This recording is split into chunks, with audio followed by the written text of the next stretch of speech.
Découvrez les secrets de 6 youtubeurs à succès avec ces conseils époustouflants qui vont révolutionner votre chaîne YouTube. Plongeons sans plus attendre dans la numéro 1. J'ai capté un peu ce que les gens voulaient voir, qu'ils aimaient regarder et pourquoi ces choses-là fonctionnent en fait. Je dirais que ce qui a évolué dans le temps avec les gains d'abonnés, c'est les formats en fait. Et j'ai compris qu'en tout cas pour ma chaîne, pour mon expérience à moi, ce qui fonctionne le mieux, c'est les choses qui sont très visuelles en fait. On parle quand même souvent de sujets qui sont assez compliqués, un petit peu techniques et tout ça. Et je pense qu'une des meilleures façons pour faire assimiler aux gens ce qu'on essaie de leur faire passer, c'est aussi de leur proposer des choses qui sont très visuelles. Pour ma chaîne, en tout cas, c'est ça qui systématiquement marche le mieux. Je parle avec un pote et je lui dis, tu sais ce qui serait vraiment un coup de génie? Le gars qui veut se faire un vrai défi créatif, il fait une vidéo pendant 1 an sur Internet. Et à la fin de l'année, il a 3 avantages et peut-être 4. Premier avantage, il sait monter des vidéos. Terminé de payer des gars qu'on va chercher pour monter nos teasers. Deuxième avantage, les caméras, il en a plus rien à foutre. Parce qu'il aura trop tourné. Il aura passé le cap, il sera pas comme moi au truc. Troisième avantage, il aura été dans le deep du créatif. Il aura vraiment trouvé les choses dont il a envie de parler parce qu'il est obligé tous les jours de remettre le couvert. Et puis quatrième, peut-être avantage potentiel, il a peut-être créé un public en plus, quoi. Il me dit, ah super, pourquoi tu le fais pas? Je dis, non, j'ai pas le temps, faut pas exagérer, quoi.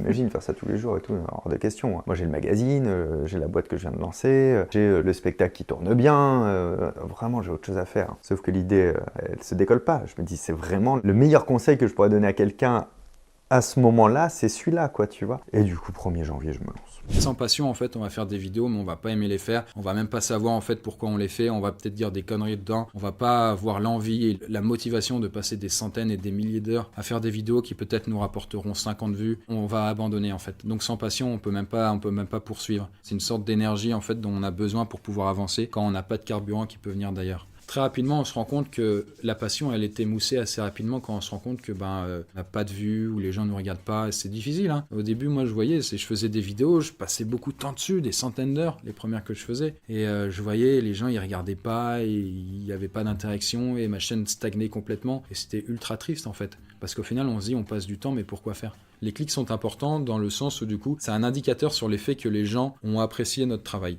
Et donc, du coup, ça va nourrir notre passion. Ce qui a été le plus dur, je pense, c'est de comprendre que faire de ta passion un travail, c'est pas aussi simple qu'on te l'a vendu. C'est pas parce que c'est ta passion, tu te lèves tous les matins comme si c'était les vacances et comme si t'allais à Disneyland. En fait, pas du tout. C'est tout aussi dur de te lever le matin, c'est tout aussi dur de te mettre devant ton écran. En plus, il n'y a pas grand monde pour te mettre la pression, donc tu peux très bien ne rien branler de ta journée, c'est hyper difficile. T'en viens à remettre en question ta passion. Tu te dis, est-ce que c'est vraiment ce que j'avais envie de faire? Parce que la survitamine, je la sens pas tous les matins alors que je fais ce qui était mon rêve en fait.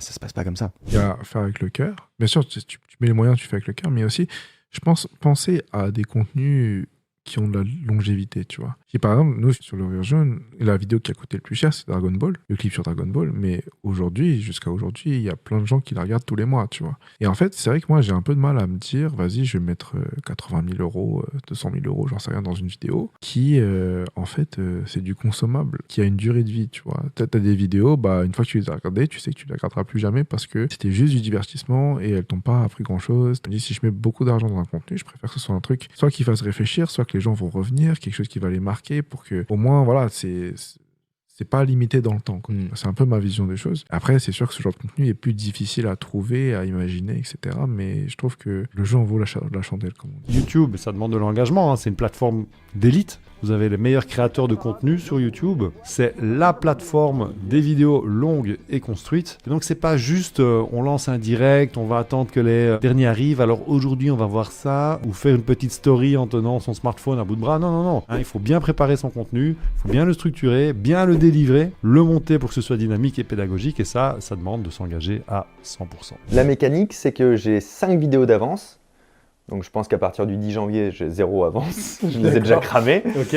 Là, qu'est-ce que tu fais? Tu paniques un peu? Je me dis, ok, lève-toi plus tôt, déjà. C'est une année où j'ai très peu perdu de temps sur les réseaux sociaux, sur les machins. Tu te rends compte qu'en fait, il y a beaucoup de temps gâché que j'ai été exploré et grappillé. Donc je me couchais pas plus tard, je me levais juste un petit peu plus tôt. Par contre, c'est l'année où j'ai le moins appris de choses, entre guillemets. C'est-à-dire qu'en termes de lecture ou tout ça, je me suis reposé sur mes acquis. Donc en général, le matin, je me réveillais, bras croisés dans le lit, et je me disais, tu ne te lèves pas tant que tu n'as pas ton idée de base. Donc je créais comme ça dans le lit.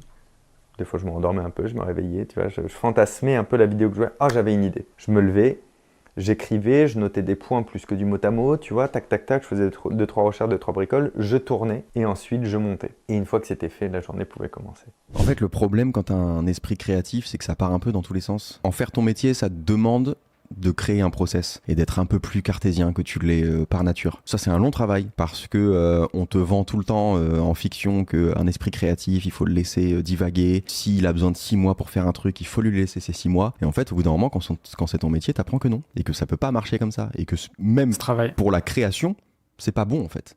Il faut simplement que tu arrives et que tous les matins tu sois à ton bureau en train d'écrire, en train de travailler sur ton prochain projet. Et au contraire, ça va développer ta création, ça va développer ta créativité. Tu vas renforcer ce muscle qu'est la créativité. C'est pas un don, c'est vraiment un muscle qu'il faut travailler tous les jours. Et aujourd'hui, j'arrive beaucoup mieux à travailler comme ça. Je travaille mes vidéos comme ça, je cherche d'abord le titre. Sans déconner, c'est la recette. Déjà parce que ta vidéo va faire du clic si tu réfléchis à un titre. Et surtout parce que derrière, ça te permet de te focaliser sur un sujet précis. C'est-à-dire que si tu commences ta vidéo en disant je vais parler de l'iPhone, voilà, il y a tellement de trucs à dire.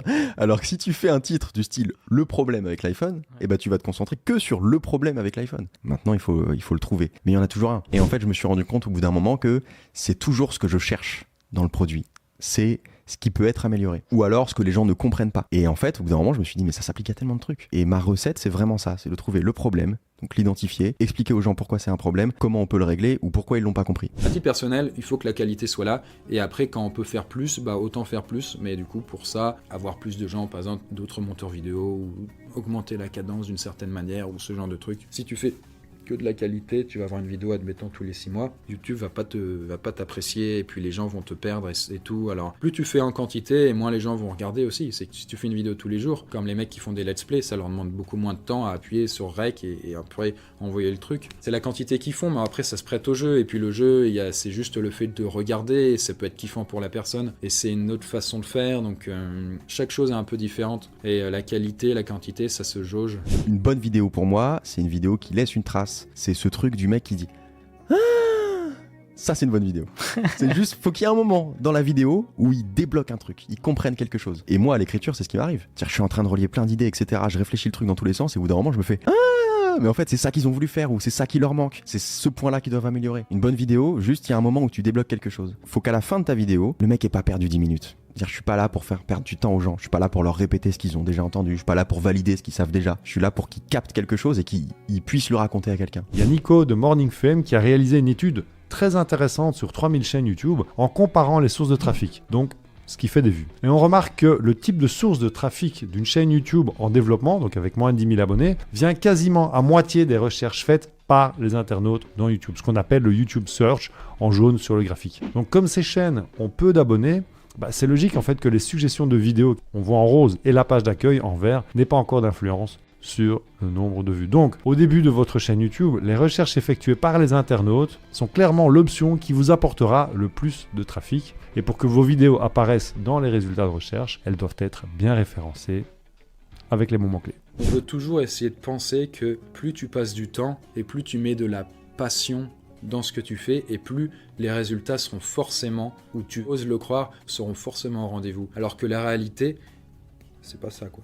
YouTube ça fonctionne pas comme ça et YouTube ne met pas en avant ça. Quand un format arrête, ça marche pas, il faut être assez intelligent pour l'admettre et puis pouvoir rebondir sur un autre format et tenter de changer. Il y a 2 éléments clés qui vous permettront d'apparaître dans les recommandations. Numéro 1, c'est votre taux de clic, c'est-à-dire le nombre de fois que les utilisateurs cliquent sur votre miniature. Si YouTube montre votre miniature à 1000 personnes et que 100 personnes cliquent dessus, votre taux de clic sera de 10%. C'est génial, je vois que vous suivez. Deuxième paramètre à prendre en compte pour apparaître dans les recommandations, vos durées moyennes de visionnage. C'est le temps que les utilisateurs passent à regarder vos vidéos. Un bon taux de clic et une bonne durée moyenne de visionnage vont vous donner le plus de chances d'apparaître dans les recommandations de YouTube. L'évolution et le gain d'abonnés m'a surtout permis de faire des analyses, un travail sur qu'est-ce qui fonctionne pas. Pour reparler du stress et tout ça, c'est un truc justement qui en fait partie, c'est la suranalyse de systématiquement le comportement de chaque vidéo après qu'elle soit sortie, de comprendre pourquoi elle marche pas, pourquoi à tel moment donné il y a une chute de vues, etc. C'est tous ces trucs-là qui moi me pètent le crâne au bout d'un moment. Mais j'ai l'impression que